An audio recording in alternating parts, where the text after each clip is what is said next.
ایک لڑکی کی شادی کو 7 سال کا عرصہ بیت گیا، مگر وہ اولاد کی نعمت سے محروم تھی۔ اس کے خاندان، دوستوں میں جتنی بھی اس کے ساتھ کی لڑکیاں تھیں، سب کوئی 2، کوئی 3 اور کوئی 4 بچوں کی ماں بن چکی تھیں۔ حتیٰ کہ اس کے سسرال میں اس کے نند، دیور، جن کی شادیاں اس کے بعد ہوئیں، وہ بھی اب صاحب اولاد ہو چکے تھے۔ جہاں ہر وقت اسے لوگوں کی اور سسرال والوں کی چبھتی نظروں اور چبھتے سوالوں کا سامنا کرنا پڑتا، وہیں وہ خود بھی ہر پل اپنی سونی گود کی وجہ سے دکھی اور پریشان رہتی۔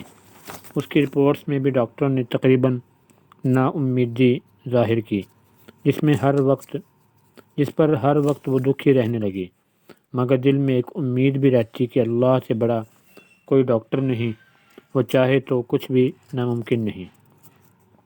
کبھی بہت زیادہ دل اداس ہو جاتا تو چھپ کر اپنے کمرے میں جی بھر کر رو لیتی۔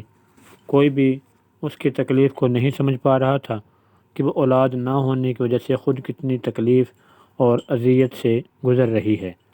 سسرال والے تو باتیں کرتے ہی تھے، مگر سسرالی رشتہ دار، ہمسائیوں کی باتیں جلتی پہ تیلی کا کام کرتی، اور اس کی ساس وہ باتیں بعد میں کر دیتی کہ دل چاہتا وہ مر جائے یا کہیں دور چلی جائے ان لوگوں سے۔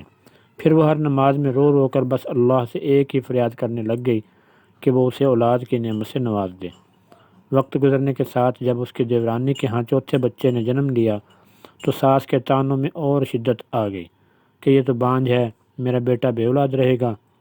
پھر وہ وقت آیا کہ گھر میں اس کے شوہر کی دوسری شادی کی بات ہونے لگی۔ ایک دن وہ اپنے دیور کے بچے کو گود میں لے کر پیار کر رہی تھی کہ نہ جانے اس کے دل کو کیا ہوا۔ وہ بچے کو وہیں لٹا کر اپنے کمرے میں آئی اور ایسا روئی کہ سب گھر والے جمع ہو گئے۔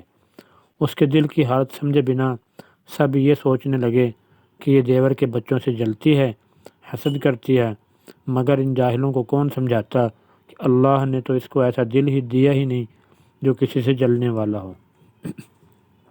وہ تو ان لوگوں میں سے تھی جو اپنی خوشیاں بھی کسی اور کی جھولی میں ڈال دیں، جو اپنے منہ کا نوالا دوسروں کے منہ میں ڈال دیں۔ وہ تو بچے کو پیار کرتے وقت اپنی سونی گود سے اس قدر دل گرفتہ ہوئی تھی کہ خود پہ قابو نہ رکھ سکی کہ آج اس کے آنسو بھی سب بند توڑ کر بہنے لگے۔ واحد اس کے ایک شوہر تھے جنہوں نے اس کو کبھی طعنہ نہیں مارا تھا۔ ایک دن کسی نے کہا کہ اپنے شوہر کے ٹیسٹ بھی کرواؤ۔ پہلے تو اس بات پہ بہت ہنگامہ ہوا، بٹ پھر اس کے شوہر نے ہی کہا کہ کروانے میں کیا حرج ہے۔ اللہ کی کرنی کہ جب رپورٹ آئی تو وہ ٹھیک تھی۔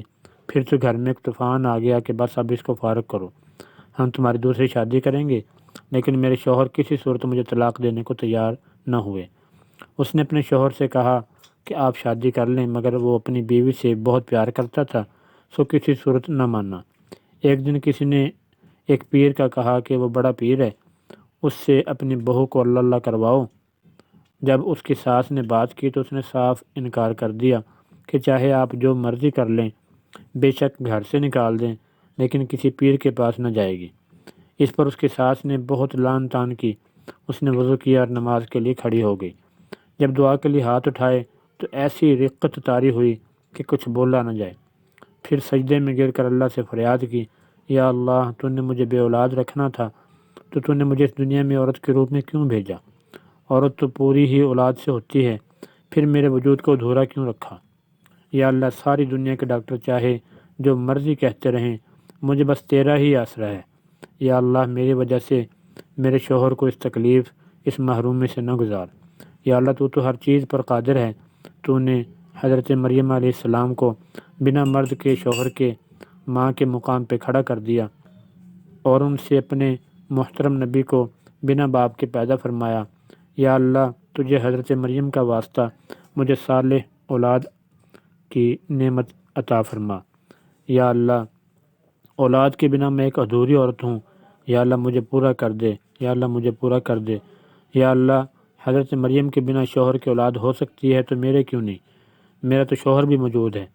اس رات سجدے میں رو رو کر اس نے ایسی فریاد کی کہ اس کی آہ و بکا سن کر کائنات کی ہر چیز اس کی شاید سفارشی بن گئی، اور اللہ پہ اس کا بھروسہ جیت گیا، اور چند ہفتوں بعد وہ ہوا جس کی کسی کو امید بھی نہ تھی۔